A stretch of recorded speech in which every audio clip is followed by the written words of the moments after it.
National. आज हम जानेंगे एक रॉयल लव स्टोरी के बारे में। ये लव स्टोरी है चार्ल्स III और उनकी सेकेंड वाइफ कैमिला के बारे में।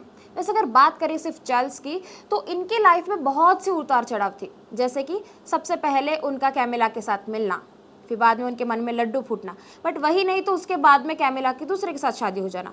उसके बाद उनका the beauty lady, the lady Diana के साथ में उनका शादी हो जाना। उसके बाद लेडी डायना का निधन हो जाना, और लेडी डायना के निधन के बाद इन दोनों का फिर से मिलना, और बाद में सबसे आखिरी में इन दोनों का शादी हो जाना। वैसे देखा जाए तो इनके लाइफ में जितना सैड पार्ट है उतना ही ब्यूटीफुल पार्ट भी है, क्योंकि उनका पुराना खोया हुआ प्यार उनके लाइफ में फिर से आ जाता है।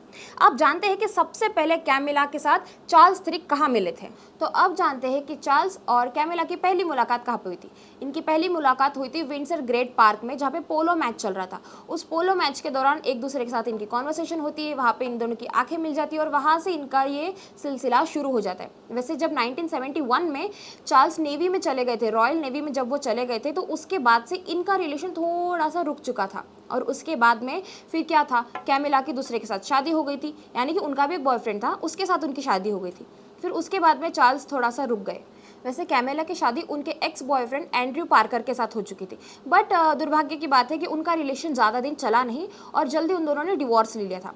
फिर उसके बाद यहाँ पे चार्ल्स का, जब वो ऐसा सब कुछ हो रहा था, उसी वक्त यहाँ पे चार्ल्स का द लेडी डायना के साथ शादी हो जाता है। वैसे लेडी डायना ने ये बताया था कि सबसे पहले उनसे पहले तो वो उनके जो एल्डर सिस्टर थी उनको लव किया करते थे, पर बाद में उनकी छोटी बहन से उन्होंने शादी कर ली।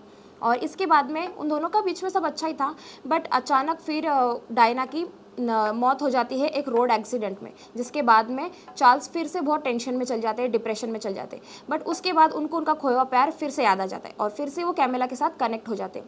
एक पार्टी में भी फिर से उनको साथ में देखा जाता है, जहाँ पे पता चल जाता है कि ये दोनों अभी भी उसी रिलेशनशिप में फिर आ चुके हैं, और वहाँ पे उनका एक किसिंग सीन दिखा जाता है, जिससे कि ये घोषित हो जाता है कि ये दोनों अभी भी एक दूसरे से उतना ही प्यार करते हैं।